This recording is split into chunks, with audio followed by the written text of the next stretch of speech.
Well, good morning. All righty. What do I want to talk about today? A couple of things. One is I want to open up the gospel passage a little bit. So I'm going to have Antonio place the gospel back up on the screen. Just want to open that up just a bit. Not spend a lot of time on it, but just to draw out some deeper meaning. Kind of almost like a little Bible study. And then we're going to apply it to, then we're going to have a bunch of slides that are basically, we want to take a moment to look back on where we've been, what we've done, and I'll explain why. And then just really apply it to our everyday life, okay? So it's a little study around the scriptures, but also it's time to celebrate a little bit, because I think as Americans, we don't know how to celebrate. And so we want to just stop, take a look back on what we're celebrating and why we're celebrating and why we should be celebrating, okay? It should only take maybe about 2 or 3 minutes. You are not with me at all. All right, here we go. Ready? Gospel of John. If the context is important, the context is the Last Supper. We have the Synoptic Gospels, Matthew, Mark, Luke, and John. John here is not only presenting the Synoptic Gospel or the institution of the Eucharist, but he's also going to add something. He's going to give depth. We're going to get to hear in the context of the Last Supper what Jesus is really saying. It's not just instituting the Eucharist or the priesthood, but he's giving something else that in the Gospel of John that none of the other 3 Gospels are going to give. So he says, when Judas left them, again, where was Judas? Last Supper. When he left, that's when it all began to take place. But they're in the middle of a dinner, of the Seder meal. They're in the middle of this. Jesus said, now is the Son of Man glorified. It's this word glorified. I just want to open this up because he keeps talking about now the Son of Man is glorified, and God is glorified in him. And if God is glorified in him, God will also glorify him in himself. And God will glorify him at once. Glorify. What does glorify mean? To glorify is really the whole mission of Jesus Christ. He was assumed a human nature. He became one of us. He didn't take on our flesh. He assumed it.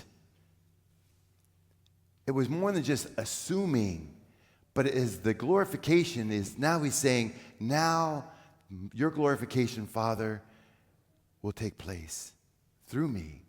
My passion, our death, our resurrection, and the ascension. The passion, death, resurrection, and ascension of Christ. This is the glorification. And guess what? It's going to happen. This is Thursday night. It's going to happen in just a little bit. The glorification, that's what he's talking about. Then he says, my children. In different scripture translations, it'll say little children. But my children, I will be with you only a little while longer. This happens on Thursday night. He gets arrested. Friday, he dies. We're talking about a couple hours, and it's over with. The glorification begins. But my children, why does he say to a bunch of adults, hey, my children? There's a beautiful clue in there. That he says, my children, because yes, Jesus is fully human, but also fully God. Therefore, we're all his children. But on a deeper level, with the Seder meal, it's always the paternal role of the father to lead the Seder meal, whether it's the father or it's the grandfather. And here, because Jesus, the Holy Trinity, when you see me, you see the Father. When you see the Father, you see me. When you hear me, you hear the Father. He's taken that role as the Father, and he's saying, my children, I'm only going to be with you a little while longer. Not only setting up the priesthood and the Eucharist and the Last Supper, but more. We go to the next line. I give you a new commandment. This is what is going to be different than the other synoptic gospels. I'm giving you a new commandment. Love one another as I have loved you. A new commandment. Who can give a commandment? God already gave the commandments through Moses, the 10 commandments. And now Jesus is going to add a 11th commandment? Can a human being add a commandment? No. Again, revealing his divinity, revealing that he is God, a commandment. And here's the commandment. And he's not really adding a commandment. He's not giving us an 11th one, but he's taking the first 3 commandments, which is love God, and then the last 7 would be love of neighbor, love God and your neighbor. So love the Lord your God with all your heart, with all your soul, with all your mind, and with all your strength, and then your neighbor as yourself. Yes, that's the command. What's the greatest commandment, Jesus? And Jesus said, love the Lord your God, just like I said, and your neighbor with everything you have. Now Jesus is saying, he's adding, love one another. Remember the context.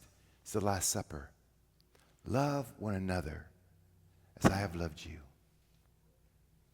In the love, you have connotation and denotation. It's not this literal translation of love. We've taken the word love and we've destroyed it. We've stretched it. And we hear, oh, I'm in love. It's a romantic love. Or, I love pizza. I love kibbe, tabbouleh, baba ganoush, hummus.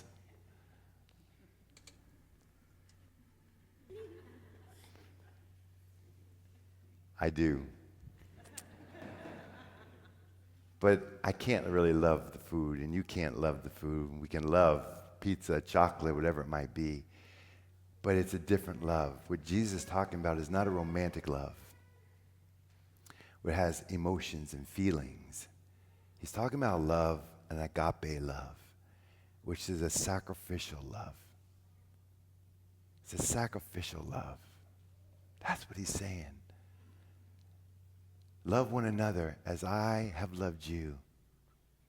So you should love one another. That sacrificial love is not easy to do. It's willing the good of the other for the sake of the other, giving ourselves completely to another person for their sake. It's difficult, but it's what he's calling us to do. John 15, verse 13. There's no greater love than this, to lay down one's life for a friend, for another. And that's what Jesus is doing. And he's inviting us to do the same thing, to love in a sacrificial way. Why? Because this is how you will know, this is how all will know that you are my disciple. That's what it's all about. What does disciple really mean? Well, in our current society, it's, are you a disciple of Jesus Christ? Are you a believer? Well, that's a big deal. Everybody believes. Disciple, there's a Greek word for disciple, manthano. Probably the only Greek word I know. Manthano. It's a verb which means to learn. So a disciple is one that doesn't just believe, but is learning. So one that will study what Jesus says.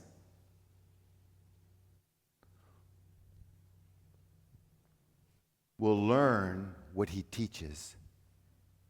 Will do what he does. That's more than just believing. It's following the master, where the student is following the master. His path, his route, what he does, how he says, what he does, how he dresses. This is how you'll know. Love in a sacrificial way. And they're going to know that you are my disciple. It's more than just an intellectual assent. Like, yes, I believe. But it has to be tied in with the will. So you're moving from just knowing to action. So it's action versus an intellectual assent. Action is meaning, I'm going to do this. I'm doing it.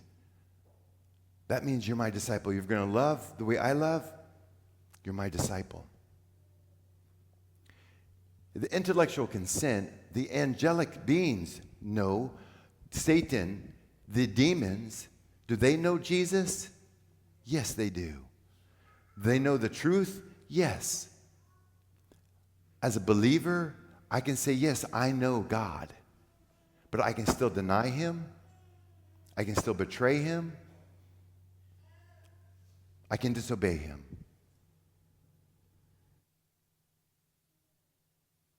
So does that make me a disciple?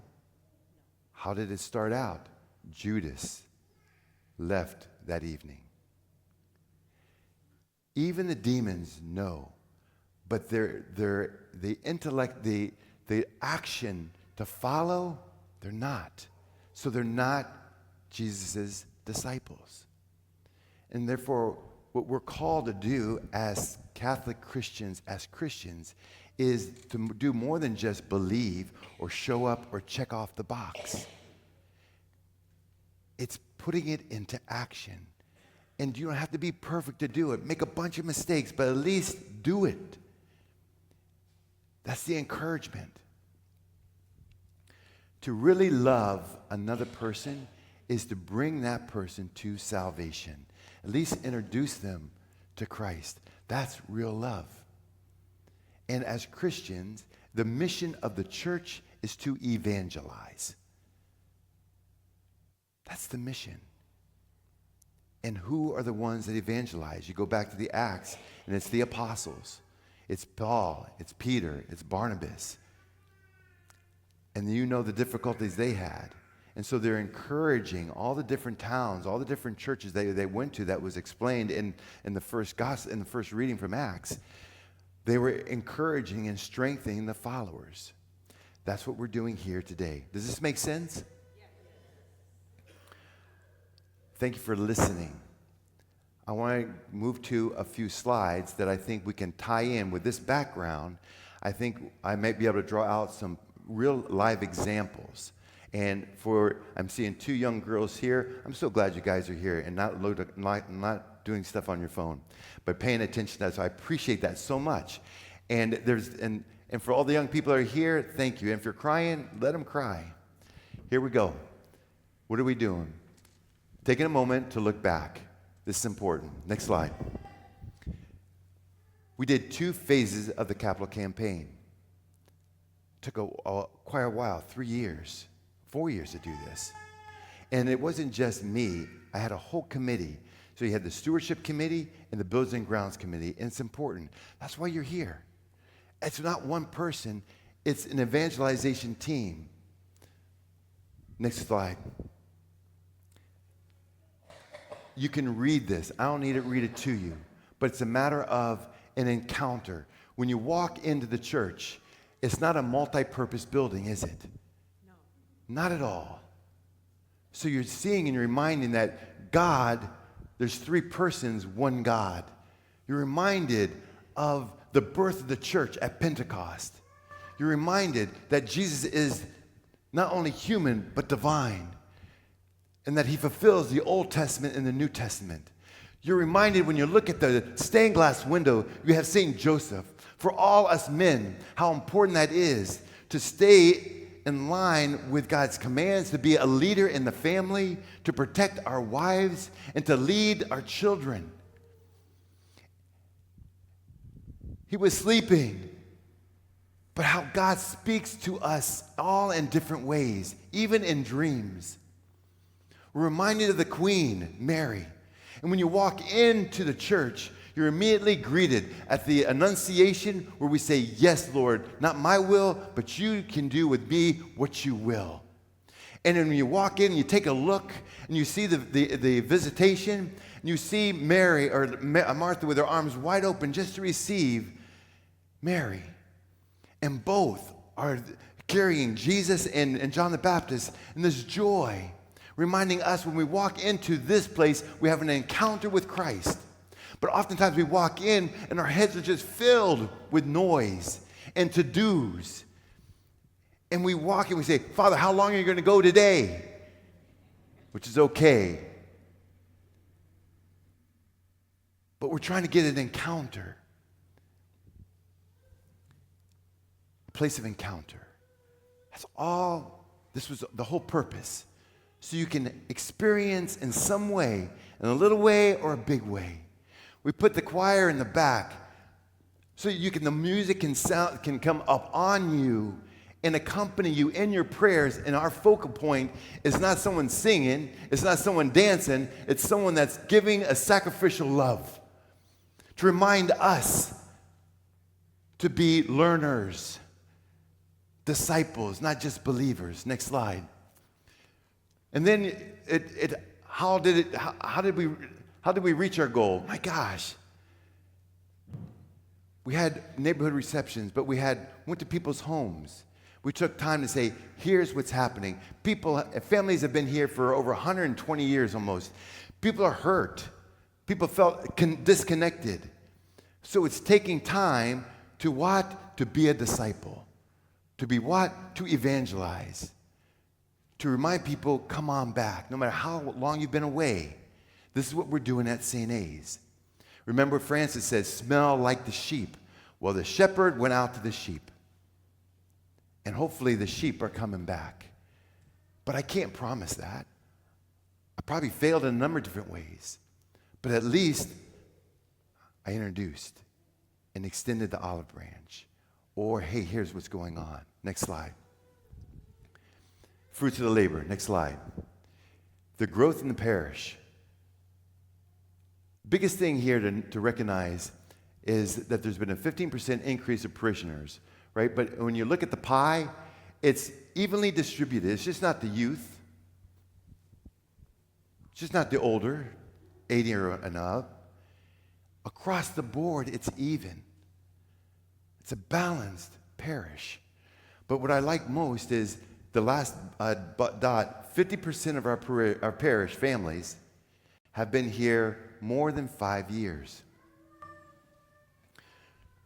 What that really mean is that 50% roughly have been here less than 5 years. So that means the majority of this parish has no idea of what chirp means, and the retreats that we put on, and the marriage retreats that we put on, all the events that we've done, the processions that we've done, the work we've done with Juan Diego. It's a brand new church.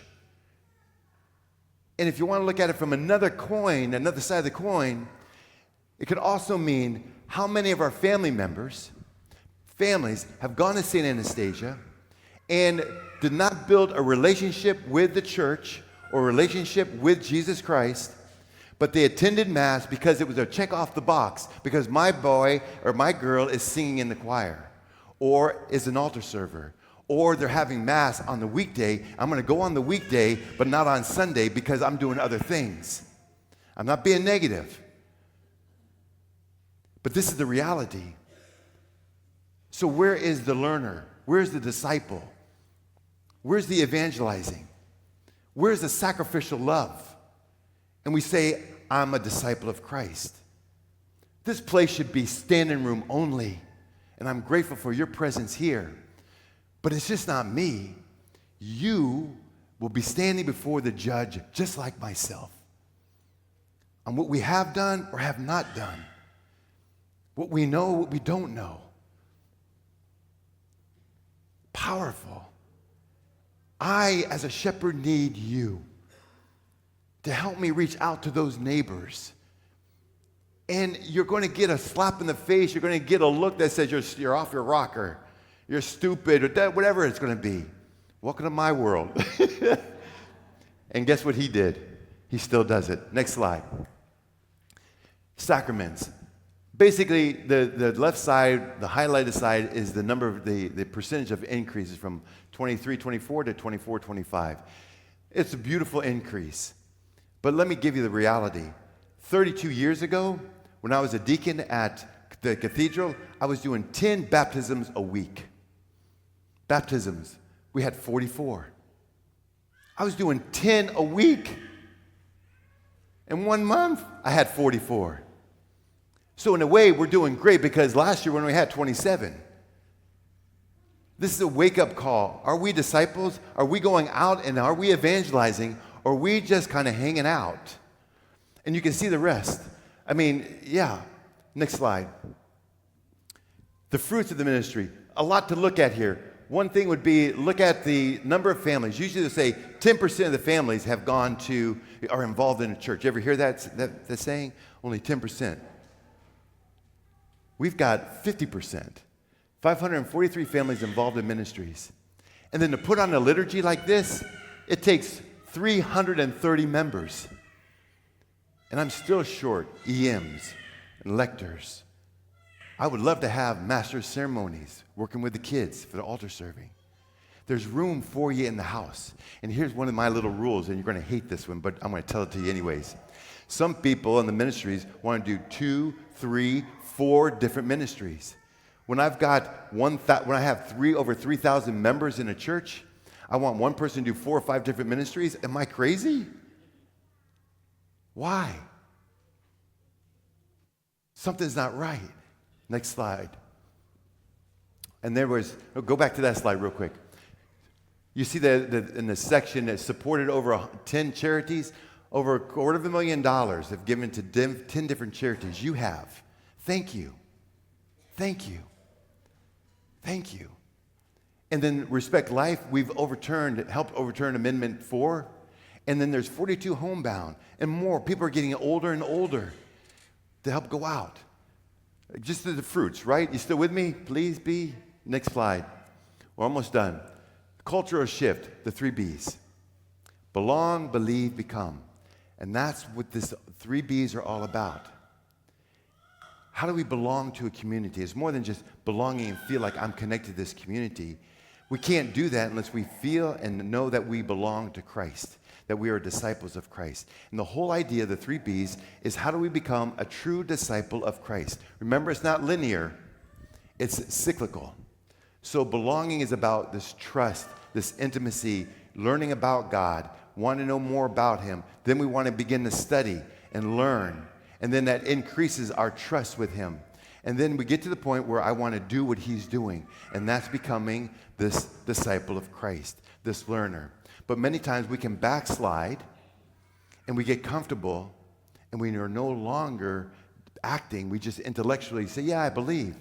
And then we're distracted by other activities in our life.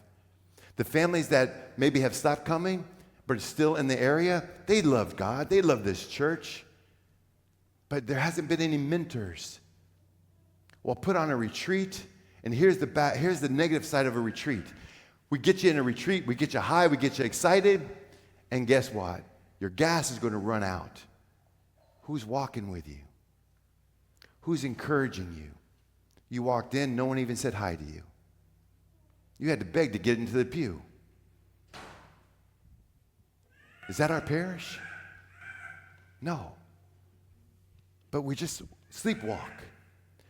I'm saying this because I love you. And it's not you. It's you in general. I can't do this without you. This is not even planned to say. You are deeply, deeply loved. And there's a lot of people. Why did the world get so excited about Leo the 14th? Because someone was able to step up and say, I will lead. I'm not worthy, but He chose me. So the power of a yes, I'll follow. I don't know what I'm doing, but you've chosen me. I will do the best I can. Thank God. You are doing the best you can. You are loving. You are disciples. You are doing great work. Just keep it up. But may we be aware and support each other in that process. And along the process, remind each other to keep going, to keep holding hands, to keep falling in love. Just remind each other that God is worth it. And that you bring in the kids week after week after week after week after week, year after year. It's going to stick, and they're going to want to come on their own. Thank you. Understand? I hope you hear the message that's positive. Our parish is growing. You're growing. Richard is head of the OCIA. He's here almost at every single Mass, every single week, and guess what he's doing? He's hanging out outside the gazebo, talking to anybody that might be interested in the church. He's a Jewish convert.